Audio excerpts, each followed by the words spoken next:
네, 저희가 그 소현세자 소경원에 갔다가 오늘 또 뜻깊게 2월 말에 저희가 또 여기에 지금 영해원에 오게 됐습니다. 영해원은 그 굉장히 의미가 그 조선 역사상 가장 비극적인 죽음을 당한 분이 아마 한 명을 그 왕실 중에서 한 명을 꼽으라면 뭐 워낙 많지만 그 중에서도 집안사 전체가 거의 뭐 돌아가신 분은 유일무이한 강빈입니다. 오늘 아까 그 전하신 분께서 이현주 선생님 회장님께서 지금 현재 장릉 인주 장릉 종려공 회장으로 맡고 계셔서 바로 이제 강빈 소현세자의 후손이십니다. 아까 저희들 지금 전에 오견 선생님께서 여기 정자각 위치를 좀 정자각을 있었는지 확인을 해달라고 해가지고 제가 자료를 확인을 해보니까 정자각이 분명히 존재를 했습니다. 존재를 했고 창녕문이 만들어지고 들보까지 들어선 거를 확인을 했거든요. 확인을 했는데 중요한 거는 그게 언제 시행이 됐느냐가 가장 중요한데 이때까지 저도 영해원하고 민해원을 찾았더니 없어요. 이게 뭐냐면은 민해묘로 지정이 됐을 때, 그러니까 공묘 의식을 했을 때, 그 숙종 때 정자각을 만들었습니다. 지금 오늘 와보니까 더더욱더 확실한 게 분명히 이제 이 성물들이 그 당시에 들었을 텐데, 왜냐면 성물이 왕실 성물에 가깝거든요. 이 성물이 이제 형태가 숙종조 후기에 나타나는 형식이에요. 아까들 다들 이제 답사를 많이 이제 같이 다니시니까 그렇지만 맨 밑에 이제 호족이라고 그러죠. 향로형의 모양이 향로로 드러나지 않은 모습을 보고 영조 때하고 틀리다고 이야기를 하시잖아요. 바로 이게 숙종조 후기부터 나타나는 형태예요. 이게 형태로만 나타나는 거, 문양으로만. 예, 그게 이제 이러니까 이게 숙종조가 성물로 봐서는 숙종조가 맞는 것 같아요. 그리고 정자각의 위치가 어디 있었느냐는 것은 사실은 사초가 실제로는 이렇게 돼 있지만 제가 보니까 사초가 좀 더 길었을 것 같아요. 만약에 길었다면 이걸 철망을 치면서 저 앞에 공사를 좀 했겠죠. 다듬는 공사를 했는데 그때 뭔가가 나왔을 거예요. 그 주변에서 나온 것 중에 하나를 제가 방금 봤어요. 이거를 나중에 이제 고종 때 영해원으로 이제 추승을 한 후에 두 분을 같이 모시자는 이야기가 많았는데 결국엔 같이 모시지 못한 거는 이 인정이란 게 있더라고요. 이게 저 홀로 계신 지 오래됐는데 굳이 체벽을 그쪽까지 옮길 필요가 있느냐, 뭐 그런 이야기들이 그 신하들이 굉장히 많아가지고 처음에 돌아가실 때도 상당히 여러 신하들이 소현세자 옆에 모셔야 된다는 이야기도 했는데 인조가 별로 턴탄하게 생각하지 않습니다. 않으면서 누굽니까? 이름이 누구죠?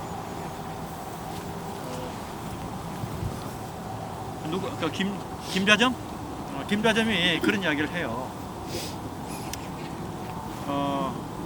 죄를 짓고 죽었는데 그걸 굳이 옮겨야 되겠습니까? 이랬더니 인조가 뭐 별 말 없이 고개 끄덕이면서 바로 김자점의 말을 듣고 김자점의 말대로 그대로 시행하라 해가지고 결국 강씨지만 선산 쪽에 그렇게 묻히게 되죠. 그래서 인조가 뭐 죽였느냐, 뭐 안 죽였느냐, 타살이냐, 뭐 이런 이야기들이 많지만 어떻게 됐든 간에 가장 중요한 것은 인조가 강빈에 대한 어떤 굉장히 안 좋은 어떤 생각들, 그런 것들이 실록에 너무너무 자세하게 나와 있어요. 하여튼 숙종 때 공묘가 되고 다시 복원이 되고 그 다음에 숙종이 애초로 와서 강빈에 시를 짓는 게 있어요. 굉장히 슬픈 시인데 그 시를 짧은 시지만 그 시가 하나 있고요. 그리고 영조 때 다시 봉원이 됩니다. 영조 때 봉원이 되는데 그때 민해묘에서 민해원으로 성격이 되죠. 그 원이 성격되는 이유는 명조 때 왜 성격되는지 대부분 다 아시잖아요.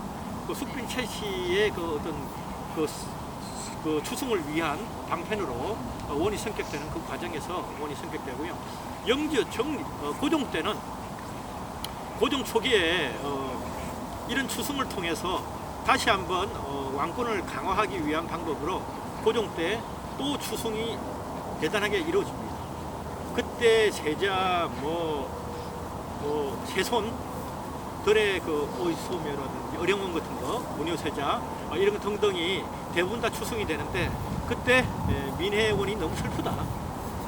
슬픈 이름이 너무 슬프니까 그래서 다시 영해원으로 바뀌게 되는 거죠. 그래서 지금까지 영해원 전혀 아시겠지만 굉장히 슬픈 사연이 많은, 또 저희는 지금 현재 광명시 자체 내에서 민해빈강시에 대한 그 자료나 모든 거를 지금 다시 만들고 또 책도 이렇게 펼쳐내고 이러는 상황이거든요. 근데 뭐 여기 계신 분들도 다 아시겠지만 민해빈강시 또 먼저도 가셔서 아드님들 두 분의 그 묘지를 보셔서 저는 그때 가서 울고 왔었어요. 사실은 그런 슬픈 사연이 많은 곳이고, 또 여러분들이 한마디 한마디 더 나가서 해주시면은 여기가 좀 더 나은 곳이 되지 않을까.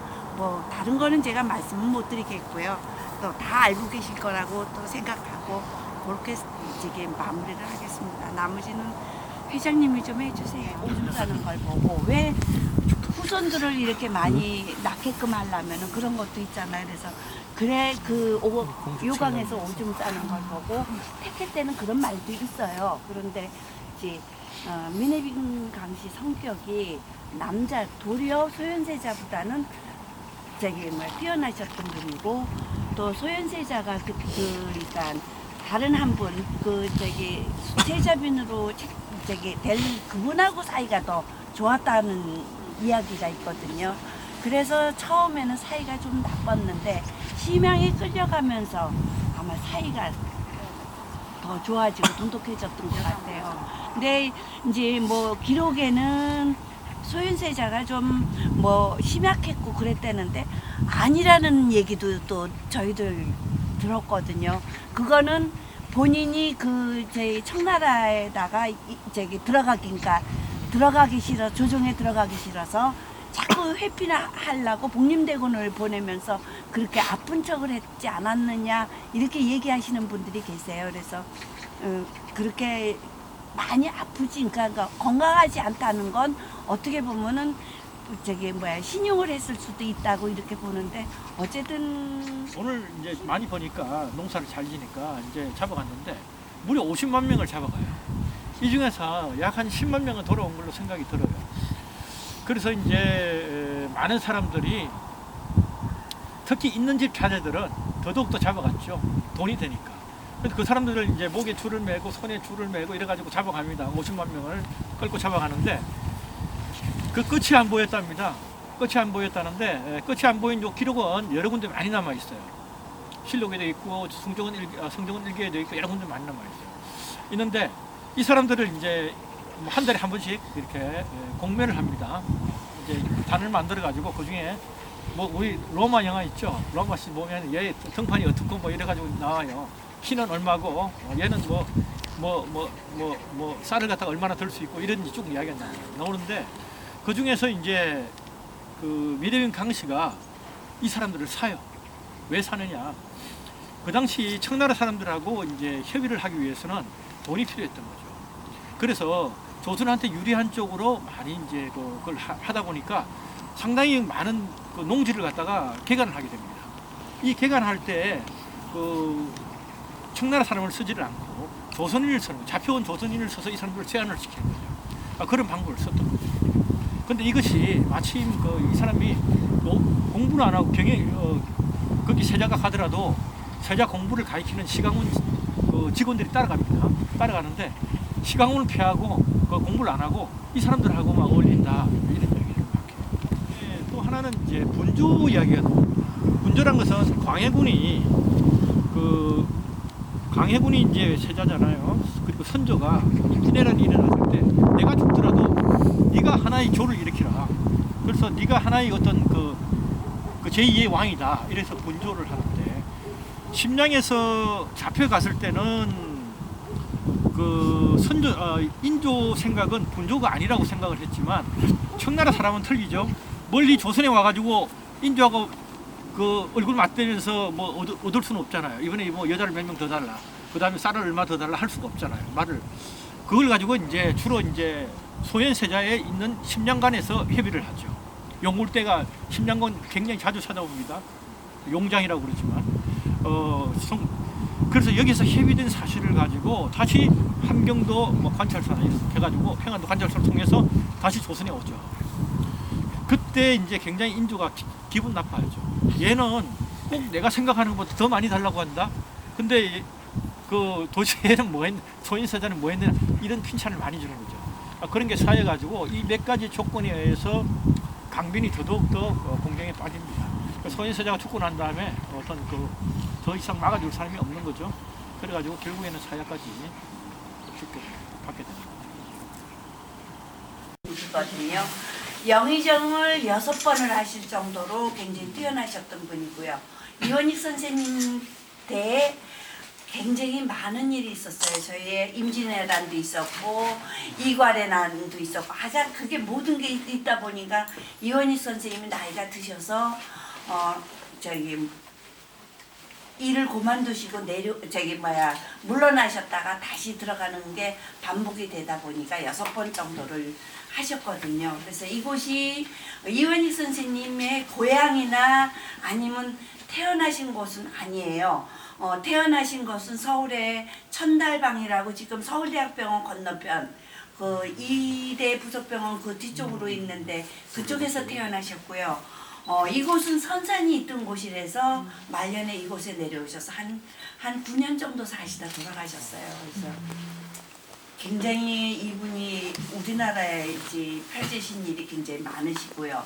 그러니까 제일 크게 얘기하면은 대동법을 처음 실시하신 분이 이원희 선생님이세요. 물론 그 전에 이율곡 선생님이 말은 꺼내놨지만 실시는 못했었는데 이원익 선생님이 하신 건 불과 이 경기도 이론만 했다 그래요.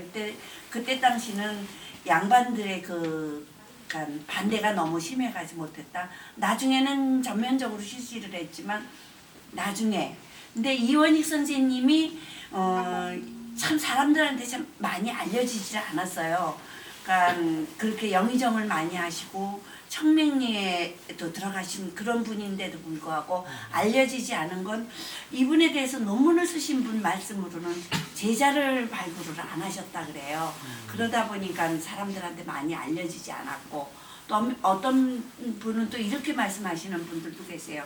이분이 임진왜란을 겪으신 분인데 저희는 그 일제 때 그런 역사적인 게 묻혀진 것도 없잖아 있다 이렇게 보시는 분들이 계시거든요. 그래서 굉장히 사람들한테 많이 알려지지 않았지만 사학자분들이 그러시더라고요. 이분을 알면 알수록 굉장히 매력이 많으신 분이라고. 또 그러니까 이런 일화도 있어요. 그 본인이 벼슬길에 올랐을 때 집이 너무 낡아가지고 집을 지으려고 목재를 다 사놓고는 벼슬을 받으시고는 그 집을 안 지으셨대요. 혹시나 오해를 받을까봐. 그 정도로 굉장히 담백하시고 또 그러니까 이분이 실질적으로는 남인이셨어요. 그런데도 불구하고 이율곡 선생님이 추천을 해서 벼슬길에 올랐던 분이거든요.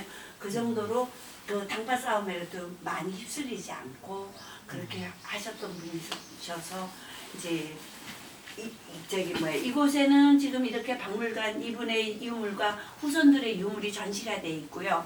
또 밖에 나가 보시면 이분이 모신 게 이제 선조, 광해군, 인조 세 분의 임금을 모셨어요. 근데 인조 임금께서 내려주신 관감당이 밖에 있고 이렇게 그러니까 수도권 안에 이렇게 종갓집이 남아 있는 데가 굉장히 드물대요. 그래서 그 종갓집 물론 종갓집이 다시 지어져 병자론 때 불타서 없어져서 나중에 지은 집이기는 하지만 지금 현재 종갓집이 남아있기도 합니다.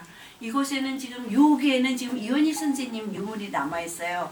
이원익 선생님 호가 올인데 옛날에는 이곳이 그러니까 소아리로 되기 전에는 오리리 동네가 오동나무가 많아서 동네 이름이 오리리였대요. 그래서 그 이름을 따가지고 호가 됐는데 지금 이쪽에는 이원익 선생님이 책을 쓰신 오리집이 전시가 되어 있고요. 이원익 선생님이 인조임금 묘정에 같이 배양이 되셨어요. 여기 계신 분들 종묘 가보셨겠지만 왜 당대 그 임금 공신들이 모셔진 게 그러니까 보통 한 명에서 7명 정도가 모셔진대요. 그런데 인조임금 묘정에 같이 배양이 될 때는 효종임금의 글이 지금 여기 지금 전시가 돼 있고요.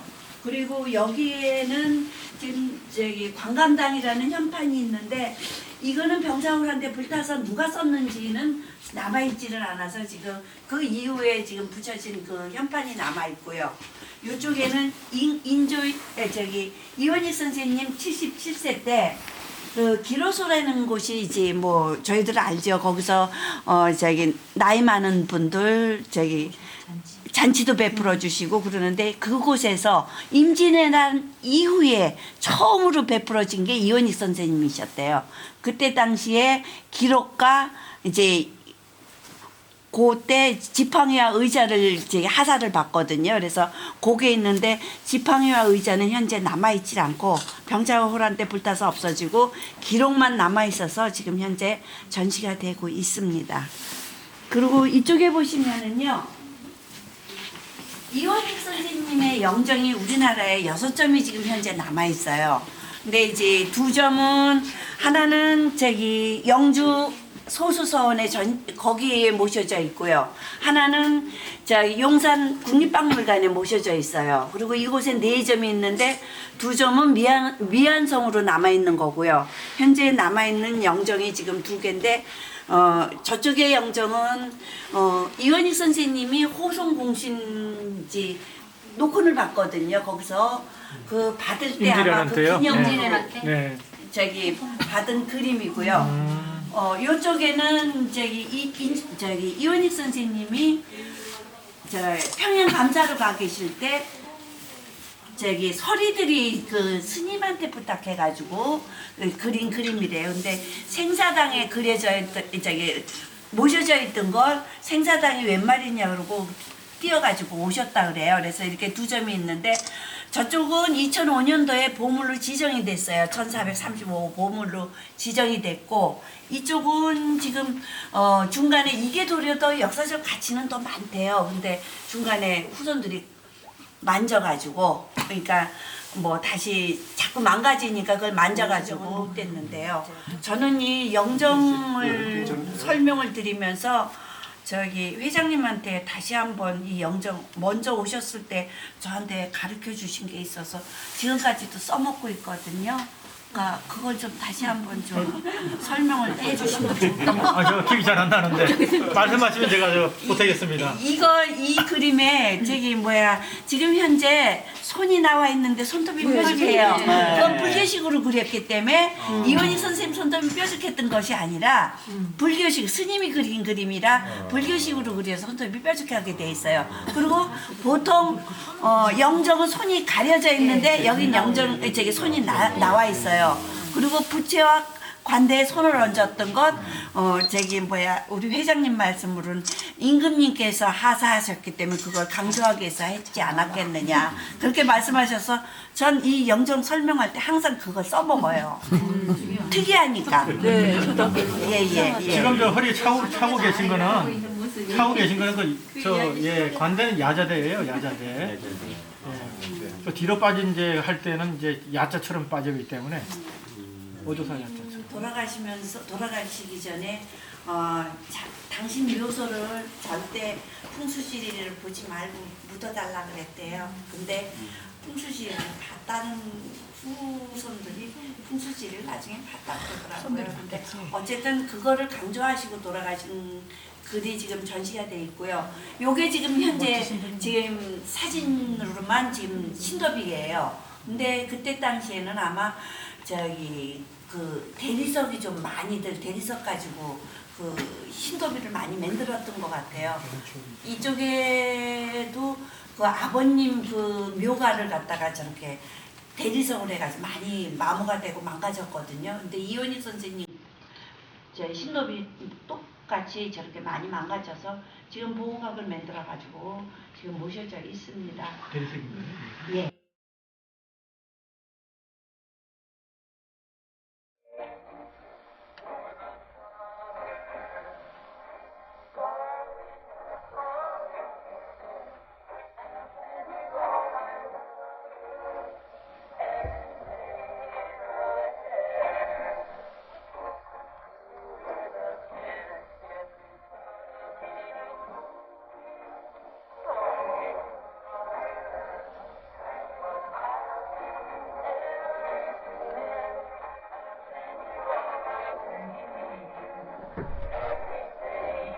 뜯어봤어. 뜯어봤어.